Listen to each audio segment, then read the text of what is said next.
Before we get into the video, could everyone please subscribe to my Endless Diary Tales channel? Thank you so much. In my previous life, Grace and I were classmates who went to the countryside together as young intellectuals. When we realized there was no hope of ever returning to the city, we decided to get married there. But at that time there were only 2 marriageable men.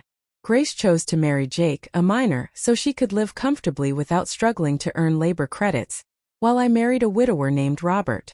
Unexpectedly, not long after, the mine was shut down. Jake lost his job, his temperament became unstable, and he eventually turned into a violent man who abused his family. Meanwhile, my husband turned out to be a soldier, and our marriage was incredibly happy. Out of jealousy, Grace invited me out and pushed me off a cliff. When I lived again, she chose the man who had been my husband in the previous life, and told me that this time I had to let her enjoy the blessings. But she didn't know that everything I had was earned through sweat, pain, and hardship. Lily, that man is a miner. He definitely has money. If you marry him, you won't have to work yourself to exhaustion earning labor credits, she said. Seeing that Grace's choice was completely different from our previous life, I instantly understood. Both of us had been reborn, and we had returned to the exact day the matchmaker came to arrange our marriages. We were making the same decision all over again. The pain from the fall that had shattered my body was gone. Grace was still trying her best to persuade me. Lily, the matchmaker said, the miner has liked you for a long time. If you marry him, your life will be much more comfortable. I blinked my big round eyes at her and asked, but what about you? Do you really want to marry the widower? You're such a young woman. These words sounded like concern, but in truth I was only trying to confirm whether she truly intended to make that choice in this life. She sighed. What choice do I have? There are only those 2 men. We're women. Don't we still have to rely on men? Lily, as long as you're happy, I'm happy. I sneered inside. She really knew how to act like she cared. If in our previous life she hadn't invited me out and pushed me off that cliff, maybe I would have believed her. The matchmaker grew impatient. So, have you 2 decided? Grace answered immediately. We have. Lily will marry the miner, and I'll take the other man. Her eyes could not hide her smugness. I lowered my gaze, thinking to myself, she really believes marrying that man will bring her happiness. His situation is nowhere near as simple as the matchmaker claims. In our previous life, Grace and I were both best friends and classmates. After graduating high school, we went to the countryside with others to work. Over time, we gradually realized that the hope of returning to the city was extremely slim. That was when people began arranging marriages for us, 1 widower and 1 unmarried miner. In our previous life, Grace chose the miner first, leaving the widower to me. But her comfortable life didn't last long. Soon the mine shut down and Jake completely collapsed. He was drunk every day, and whenever he was drunk, he would beat her mercilessly, making her life worse than death. The man I married, however, turned out to be a soldier who always loved and protected me. When we were old, there was a time when Grace came to the city and happened to meet me. She took the initiative to invite me for a walk, saying we had been close like sisters for so many years and hadn't talked in a long time. I didn't suspect anything and happily agreed. But when we arrived at the cliff, she suddenly shoved me hard. Her eyes filled with malice. Why do you get to live so happily while I have to suffer day after day? I can't accept it. But because of the momentum, she also lost her balance and fell with me. The 2 of us died together at the bottom of that cliff. But in this life, as I watched her make a different choice from before, I let out a cold laugh in my heart. All the suffering I'd endured in my past life. Let's see whether she can withstand it this time. That day, Grace and I were both married off. The miner's family brought a lot of pork as gifts, and the bride price was extremely generous. I wore a brand new red wedding dress as I waited for him to come pick me up. Meanwhile, Grace's side was extremely simple with almost no proper bride price. She wore a faded set of clothes, and on her chest was only a single red flower to mark her as a bride. Her eyes kept drifting toward my wedding gifts, and jealousy twisted her expression so much that she unconsciously dug her fingernails into her palms. Before we came to the countryside, Grace had been the one who loved dressing up the most. She always chased the newest fashion trends. But now she had nothing. Her husband's family lived far from here, so it would take them a while to come pick her up. Jake arrived first and took me away. Before leaving, I stopped by her room. She looked at me and said, "Lily, I don't believe in fate. I've always believed that in this life, I'm destined to be wealthy and live in comfort." I smiled at her. Grace, having ambition is good. Even the party teaches us that we must use our own hands to create wealth. But she suddenly let out a mocking laugh. "Lily, you're still so naive." I ignored her and turned to follow Jake out. He had prepared carefully for the wedding. Along the way, many villagers gathered to watch the excitement. Even when I stepped into his house, everything still felt like a dream. But I had truly been reborn. This time, I no longer had to wake up before dawn and work nonstop until midnight like in my past life. I finally got a good night's sleep. The next morning when I woke up, the smell of food was already spreading through the house. I went to the kitchen and saw Jake busy cooking. When he saw me, his eyes lit up. "You're awake? Go wash your face and come eat breakfast." I felt a little embarrassed. After all, back then, the mindset was still very traditional. People believed women should stay home, give birth, take care of the family, wash clothes, cook meals, and that as long as their husbands didn't cheat, they were considered good men. In my past life, my mother-in-law drilled those ideas into me constantly. Even the neighbors said that marrying a soldier was the greatest blessing a woman could have. It wasn't until later when I moved to the city, and the winds of reform swept through society, that I saw women stepping into the world to build careers while men stayed home to do housework. Only then did my understanding begin to change. But at the dining table, as the man of the house, Jake actually looked a bit embarrassed. He kept picking food and placing it in my bowl, saying, "If you want to come help me at the mine, you can. If you don't want to, just tell me. I can help you find another job." Seeing how honest and simple he was, I couldn't resist teasing him. "Then what if I just want to stay home and sleep?" He froze, clearly not expecting me to say something like that. I thought he'd give some serious reply like, "You can't stay home forever." But he simply gave me a gentle smile. "A wife is someone to cherish. Whatever you want to do is fine. It's just the matchmaker said you were very hardworking. I was worried you might get bored staying home all the time." I burst out laughing and cut him off. "I'm not staying home. I'll find something to do myself." He smiled too, his eyes curving like a crescent moon. After breakfast, Jake took my hand and led me into the room. Several large trunks were stacked on top of one another. Jake opened the one at the bottom and took out a red cloth bundle. Layer after layer, he unwrapped it, revealing thousands of banknotes inside. The denominations weren't large, but they were arranged neatly and carefully. I froze on the spot. I never expected Jake to have so much money, and Grace had willingly given up such a wealthy man to me. Jake handed the entire sum to me, scratching his head in embarrassment as he said, "I was supposed to give this to you last night, but giving it today isn't too late. This is all the money I've saved. I'm giving it all to you to manage." Even though I had lived 2 lifetimes, I was still deeply moved at that moment. This was the trust he placed in me, something I had never once received in my past life. In Robert's household, I had been treated with suspicion my entire life.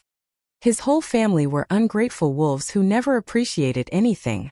I accepted the money and told him seriously, "Don't worry, I'll manage it carefully. I won't waste a single cent." Before I even finished speaking, Jake burst into laughter, cutting me off. "What do you think men earn money for? Isn't it for their wives to spend? I saved all this because I didn't have a wife before. Now that you're married to me, just spend freely. I work in a mine. What would I even spend money on that you need to worry about?" Hearing his words, I made a silent vow to myself. In this life, I would never let him fall into ruin with no way out. After a day of living together, I realized Jake was honest and hardworking. He didn't seem like the kind of man who would ever raise a hand against his wife. Suddenly, I remembered the scene from my past life when Grace came to brag to me. She wore a beautiful floral dress, her hair tied into 2 bouncing braids, cheerfully telling me, "Lily, my life is amazing now. I eat well, dress well, and don't have to do anything every day. Every week I go into the city with Jake to buy clothes, but Jake is way too wasteful. When he treats his friends to meals, ordering lunch boxes would be enough, right? Yet he insists on bringing everyone to restaurants that are so expensive." Not long after that, she came crying to me, complaining miserably. She said Jake's friends saw how difficult their situation was, but none of them were willing to help him find a new job. Knowing her temperament, I guess she had probably offended every single one of his friends. In this life, I absolutely would not make the same mistake as Grace, thinking that marrying a good man automatically meant happiness. If I had to say one thing, it would be this: happiness is something you create for yourself. A few days later, Jake took me to the market fair. In the crowd, I spotted Grace. Her face was tired and worn out as she dragged 3 children behind her. Wherever the kids saw something they wanted, they demanded it, whining and crying non-stop. She gripped a few small bills tightly in her hand, her eyes lingering longingly at the clothing stall. Yet, she couldn't bring herself to buy anything for herself. At the same time, she refused to buy anything for the 3 children either. The result was that the kids burst into tears, screaming in the middle of the street, "You evil stepmother! You won't buy anything for us." People passing by all stopped to look, murmuring in curiosity. Grace, who had always cared about her pride, suddenly lost all face. She had no choice but to grit her teeth and agree to buy something for the children. Standing in the crowd, I watched the scene unfold before me, feeling like I was witnessing a completely different world. In my past life, after marrying a divorced man, I learned that despite him being a soldier, remarrying was not easy at all. That was because he had 3 young children. Their grandmother was afraid that if the new daughter-in-law gave birth, her son would become a stepfather. So she set a rule: the woman entering their family was not allowed to have children of her own. Only when she saw her son remain alone year after year did she finally grow anxious. They hurriedly discussed the matter with the matchmaker, urging her to find a wife for him as soon as possible. I was married into that family without having the slightest idea about their bizarre family rules. Only after the wedding did they shamelessly lay out their conditions right in front of me. In my previous life, not only did I never have a child of my own, but I devoted myself wholeheartedly to raising my husband's 3 children. I taught them, guided them, and helped them get into college. But who could have predicted that they would be just like their father, an ungrateful bunch? At their college celebration banquet, they publicly announced, "A stepmother like you doesn't deserve to stand on stage. We only thank our real mother for giving birth to us." I knew it well. Their ingratitude didn't stop there. When I grew old and fell seriously ill, I could have survived with timely treatment. But what did they do? One after another, they came forward accusing me of how harsh I had been to them, saying I wasn't worthy of being their mother, saying I should just die on my own. In that moment, my heart froze to the core. "Lily, what are you looking at?" Jake's voice pulled me back to reality. I lowered my head, smoothing my hair as I smiled. "Nothing, just watching the crowd. Let's go home." When I lifted my head again, I caught Grace's gaze through the sea of people. She was staring straight at me. Jake went off to buy some things and told me to wait in place. Not long after that, Grace appeared before me, her expression dark and stormy. The 3 children from earlier were no longer following her. She spoke first, her voice full of blame. "Lily, you didn't tell me Andrew Lee's 3 kids were this wild and unruly. Why didn't you warn me beforehand? And his mother, she's so old yet hasn't died, and she's fierce like a tiger. Why didn't you say anything?" Every word out of her mouth was an accusation. Andrew Lee, that was the name of the soldier. I pretended not to understand. "What are you talking about?" In my previous life, shortly after marrying him, I moved into the city. So, Grace had never truly known what my former husband's household was like. I widened my eyes and covered my mouth, acting surprised. "Those 3 kids are his children? Didn't the matchmaker say he was just a widower? Why are there suddenly 3 children?" Grace stared at my face, trying to find something suspicious. But after studying me for a while, confusion slowly overtook her expression. "You really didn't know?" I kept up the act and shrugged. "How would I know, Grace? We only heard whatever the matchmaker told us." Looking at her youthful face, a wave of resentment surged in my heart. In my past life, I had decided to drag all of them into hell with me, but she had stolen that chance, forcing me to die first. If I could, I truly wanted to kill her with my own hands to avenge myself. But Grace was not someone who surrendered easily. She wasn't the type to endure silently like I once did. I couldn't help but look forward to the chaos that would unfold when a wicked mother-in-law and a mama's boy husband ran into someone like her. What kind of spectacle would that create? A dog biting another dog. That was always the most entertaining scene. More importantly, from another perspective, Wasn't this life my chance to make up for all the regrets of my previous one? Grace's expression began to change. She even revealed a hint of pride as she said, "Those 3 children are from his previous wife. They may be naughty now, but they're really smart. The fortune teller said they'll grow up to hold high positions. When that time comes, I'll just sit back and enjoy the blessings. They'll take care of me when I'm old." Really? Seriously?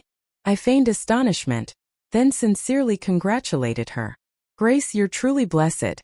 3 kids all at once without going through the pain of childbirth." She curled the corner of her lips, her eyes boring into me. "Lily, you'll have children someday too. But they definitely won't be as smart as mine." "Oh right. Your husband works in a coal mine, doesn't he? That job is really dangerous. If something ever happened to him one day," she abruptly stopped, pretending to look remorseful, though there wasn't a trace of guilt on her face. "Sorry. You know I'm straightforward by nature. I didn't mean anything else. I just want the best for you." After saying that, she gave a faint smile and turned to leave. I watched her back as she walked away, letting out a cold laugh. In this life, I wanted to see whether, without me tutoring them, without me supervising those 3 children every single day, they would still get into college or become officials like before.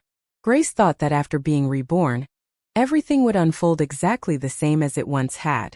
But how could the tides of the world remain unchanged? And how could insignificant people like us walk the same path again? Jake returned with the items he bought, and I noticed immediately that everything was for me. The clothes he wore were patched everywhere, covered in old repairs. He scratched his head in embarrassment, offering me an honest smile that showed his bright white teeth. "I'm a man. Dressing simply doesn't matter. But I know you used to live in the city. I'll try my best to give you the best life." My eyes stung for a moment, even though I had lived another lifetime and knew clearly that a woman's happiness had to be created by herself. Hearing him say that still moved me. In my past life, no one had ever treated me this way. Andrew Lee looked like the perfect husband in front of others, devoted and loving, but behind closed doors, he was a coward, tied to his mother's apron strings, without the slightest backbone. I studied myself and asked Jake seriously, "If the schools reopen someday and I give birth to a daughter, will you let her go to school?" He immediately became alert, glancing around before lowering his voice. "Lily, you can't say things like that casually in front of others." He held my hand and led me away from the crowd. Then he spoke softly. "Lily, whatever you want to do, I'll support you." Hope filled my heart, so I continued. "Then what if the exams are reinstated someday, and I want to continue my studies?" As soon as I asked, my heart tightened. Ever since being reborn, this thought had flashed through my mind countless times. First, I considered going into business. When the country finally opened up, even simple trading could make money. But the more I thought about it, the more I wanted to study. In my past life, Andrew Lee's eldest son failed the college entrance exam twice. Every time he reviewed, he never studied seriously. He only cared about dating. I had to personally supervise him. Meanwhile, the twin brothers, the second and third children, were also preparing for their exams. I was managing all 3 alone. Anyone could imagine how exhausting that was. It was those grueling years that eventually caused my severe illness later. In this life, I would take the college entrance exam myself. I would get into a good school. Jake froze for a moment as if weighing something in his mind. But he didn't answer immediately. My heart gradually sank. I didn't blame him. Even after the country modernized, plenty of people still believed women didn't need much education, let alone someone like Jake living in the present time. I tried to keep my tone light, not wanting him to sense my disappointment. "Let's go home." In my mind, I had already begun planning. If he truly refused to let me study, then maybe I would have no choice but to consider divorce so I could pursue my own freedom. But just as I was about to turn away, he suddenly grabbed my hand, his expression incredibly serious. "I agree. I'll let you study. I know you finished high school, even though it's uncertain whether the exams will be reinstated. But I'll support you," he said. I froze, feeling something inside me being touched, a small spark of hope lighting up. Then a strange question crossed my mind. Jake clearly had such progressive thinking. So why in my previous life did Grace's daughter only study up to elementary school? Could it be that everything happened because of Grace herself? Whatever the truth was, I wouldn't rush to trust anyone. Time would give me the answer. After all, the scars on Grace's arms in my past life weren't fake. Because I deliberately investigated, I quickly grasped the situation inside Grace's household. Her mother-in-law had set countless unreasonable rules, and on top of that, the 3 stepchildren shunned her. Her life was nothing short of hell. Hearing this, I couldn't help feeling a bit disappointed. So Grace really was just a paper tiger bullying the weak but cowering before the strong. But soon things changed again. I heard she had started crying to the neighbors, complaining that her mother-in-law kept all of Andrew Lee's wages, causing the 3 children to become so thin they were just skin and bones.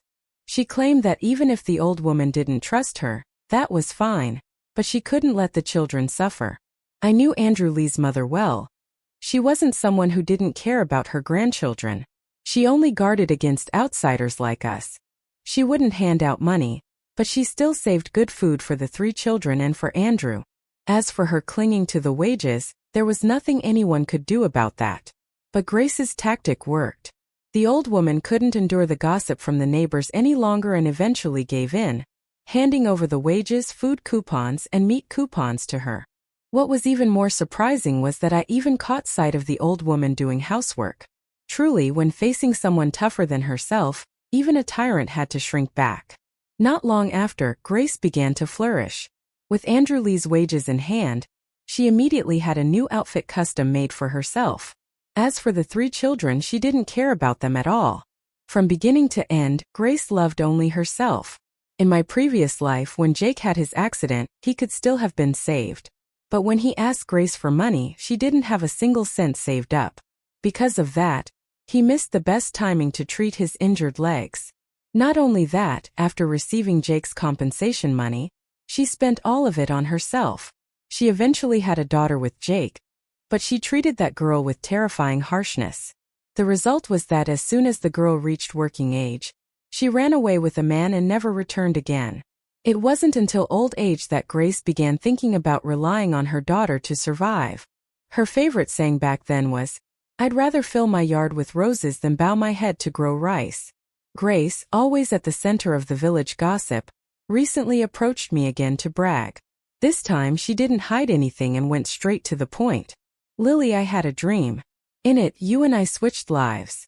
She went on and on describing her past life, but her story conveniently stopped at the part where Andrew Lee's 3 stepchildren graduated from college and became officials.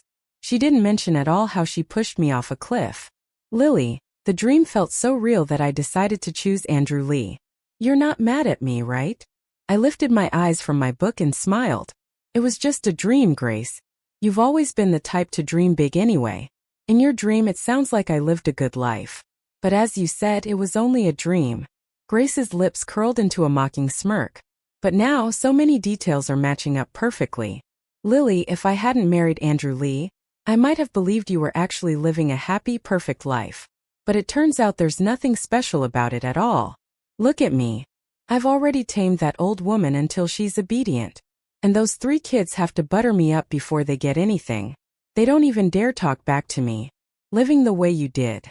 Isn't that just pathetic?" I looked at her calmly. "Grace, if everything is really as you say, then in this life, you'll surely live in wealth and glory."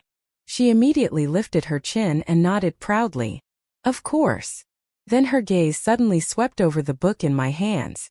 In just a split second her voice shot up, sharp enough to pierce an eardrum. "Lily, you're reading.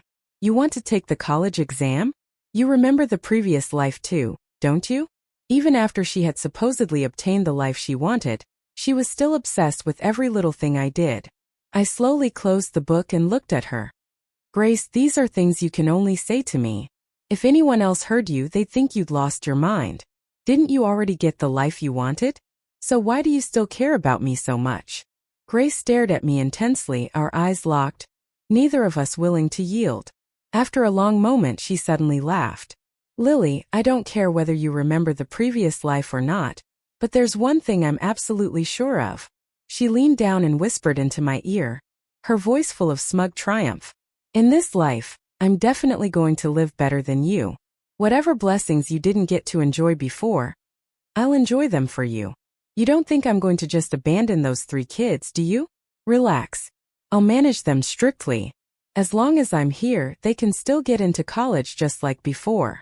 Like a victor staking their claim, she lifted her head high and walked away. I reopened my book and continued reading. Those 3 little wolves. No, that entire pack of white-eyed wolves. Did she really think they would let her enjoy any good fortune? From what I knew, the only reason Grace had managed to get her hands on Andrew Lee's wages was because he'd been temporarily assigned elsewhere for a month. I waited to see whether after that month she would still be as smug as she was now. I lowered my head, recalling my previous life. When I was diagnosed with a serious illness, that entire family refused to spend a single cent to save me. The day before Grace killed me, I had already bought rat poison, planning to wait until Andrew came home and poison the entire family. But at that very moment Grace invited me out. Thinking about our old friendship, I wanted someone to vent to. Along the way she kept complaining about Jake, about her ungrateful daughter, about the girl running away with a man and never coming back. When we finally stood at the edge of the cliff, she suddenly turned toward me, eyes bloodshot with hatred. Why am I prettier than you, better dressed than you? Yet you were the one who got a happy family. I refused to accept it. Then she shoved me. Just one push ended my life and left my hatred eternally unfinished. A month passed in the blink of an eye. When Andrew Lee returned, his household instantly descended into chaos. Good news rarely spreads, but bad news travels fast. The whole village buzzed with it. You won't believe it, people said excitedly. The moment he got home, his mother started crying about everything she suffered this past month. So he grabbed a stick and beat Grace until she was sobbing and begging for mercy. That old woman had held back for a whole month, waiting for this moment. She really went all out this time. But Grace wasn't the type to take things lying down. She caused an uproar and dragged the entire matter straight to Andrew Lee's unit. I heard that their family was supposed to be transferred back to the city, but because of this incident the order was put on hold. No one knew how long they'd be stuck there. I simply sat in place, took a sip of tea, and the corner of my lips curved upward. The real show was finally beginning. Someone shouted to me, "Lily, thank goodness you weren't the one who married into that family. They're impossible to live with." I smiled, but inside I already understood everything perfectly. In my previous life I had stayed in the Lee household far too long. There was no secret I hadn't uncovered. Andrew Lee only ever listened to his mother. Whenever things didn't go his way, he would beat his wife. His first wife didn't die from illness. Andrew himself beat her to death. Even if a fairy descended from the heavens, his mother would still find a way to dislike her and those 3 children. Despite knowing that their father and grandmother had essentially killed their birth mother, they never once hated them for it. Thinking about it, I realized how worthless my past life had been. Ever since the Lee family failed to be transferred to the city, rumors about them spread nonstop. The 2 women in the house fought constantly. Every time Grace got beaten, she would go to Andrew's unit and make a scene. She didn't care about reputation at all. And so day by day she scraped by in misery. As for me, Jake Miller, though not a man skilled at expressing emotions, always paid attention to my feelings. Thanks to him, this life of mine was much more comfortable. During the day, I didn't dare read openly, only studying by lamplight at night. Jake never once hesitated to use more lamp oil. The more time I spent with him, the more I realized he wasn't anything like how Grace had described him. He wasn't weak or unstable. He was a genuinely good man. In this life, I would hold tightly to my happiness. I would live well. In 1977, the college entrance exam was officially reinstated. When Jake heard the news, he rushed home, his face glowing, smiling as brightly as a flower. "Honey, you were right. The college exam really is coming back. You've been preparing so long. You'll definitely pass." I smiled calmly at him, but inside I was moved to the point of trembling. In this life, my dream was finally about to come true. I no longer placed my hopes on anyone else. I relied on myself. On June 4th, I took the exam. The questions weren't much different from my previous life. I had prepared thoroughly, and with my memories from before, everything felt surprisingly easy. But as soon as word spread that I was taking the exam, the entire village began gossiping. A girl studying for what? All these years, and she still hasn't given Jake a child. Does she not want to live a peaceful life with him? Poor Jake. He treats her so well, gives her everything good, and now she's about to leave him. The rumors grew more and more outrageous. Every time I stepped outside, cold, disapproving eyes surrounded me, as if I had committed some unforgivable crime, but a sense of unease grew inside me. My right eyelid twitched nonstop, making me restless. I waited at home until late evening, but Jake still hadn't returned. Anxiety crawled up my spine. I replayed everything in my head and then suddenly glanced at the calendar on the wall. My face drained of color. Jake. Just then a group of minors came rushing toward my house, shouting, "Lily, Jake's in trouble." A deafening blast seemed to go off inside my mind. How could this still happen? I thought that in this life things would be different. I sprinted toward the coal mine. When I arrived, I saw Jake, his face blackened with coal dust, his legs soaked in blood. I panicked, screaming, "Hurry! Get him to the hospital." I grabbed his hand, my voice trembling. "Jake, don't be scared. We have money. We can treat this," I choked out, but he held my hand tightly and shook his head with all his strength. "That money is for you to go to school." The workers around us immediately protested. "Jake, at a time like this, you're still thinking about her education. She's already that old. Why go to college now? Aren't you afraid she'll leave you?" I clenched my teeth, forcing myself to stay calm before shouting, "All of you be quiet." Without hesitation, I rushed Jake to the hospital. Thankfully, his legs could still be saved. After the surgery, he clung to my hand, a tall grown man quietly sobbing, "Lily, you shouldn't sacrifice for me like this. I know what people are saying outside, but I'm scared too. I'm not good enough. I can't protect you." I gave him a gentle smile. "Jake, sometimes we have to accept that everyone has moments of weakness, but you've already done the best you can." The day Jake was discharged, my college acceptance letter arrived as well. I had actually gotten into one of the top universities in the country. Tears welled in my eyes. When I turned toward Jake, there was a flicker of gloom on his face before he suddenly said, "Lily, let's get a divorce. You deserve a bigger future. Go to school and live your life well." His words made tears spill down my cheeks immediately. Jake panicked and tried to wipe them with his hand from his wheelchair, but he couldn't reach me. I looked straight into his eyes, my voice filled with emotion. "Jake, have I ever said I looked down on you?" He shook his head.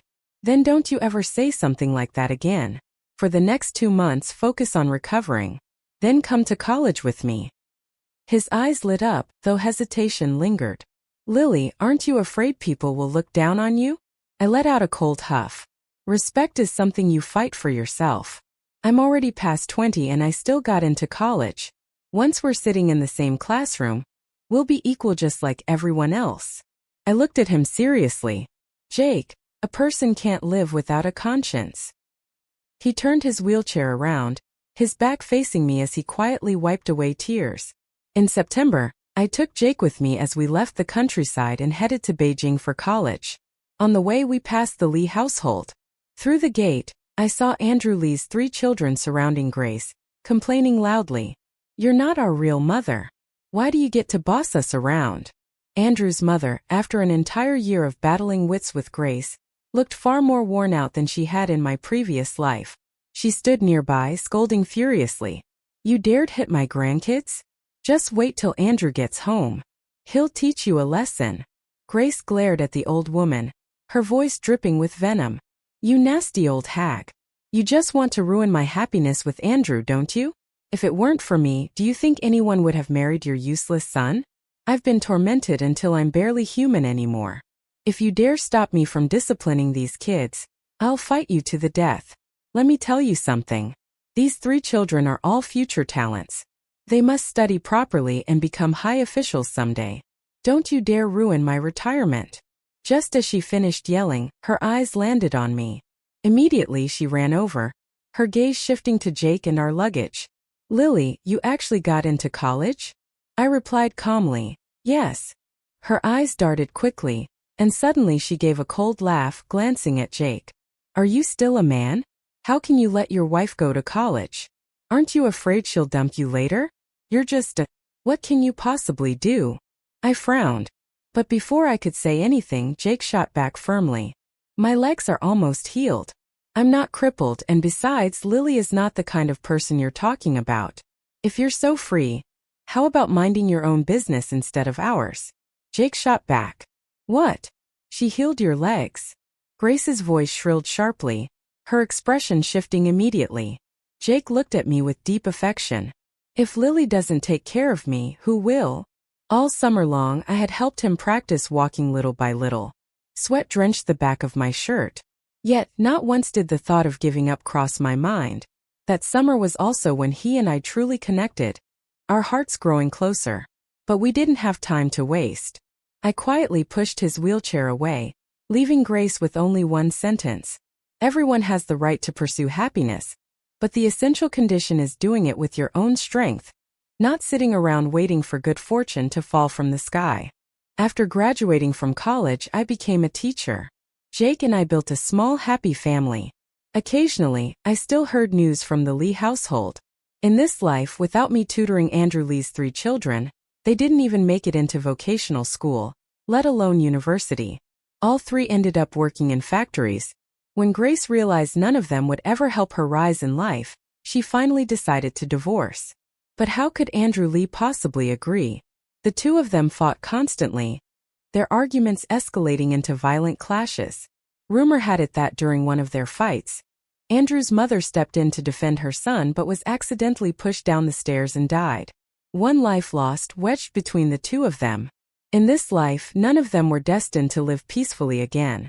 Truly, dog eat dog is the most entertaining scene to watch. Jake and I had a daughter, and he adored her dearly. He always smiled, saying, "Girls are wonderful. She's just like her mother. She's definitely going to college someday." Time proved that he was a good man. And in this life, I firmly held my happiness in my own hands.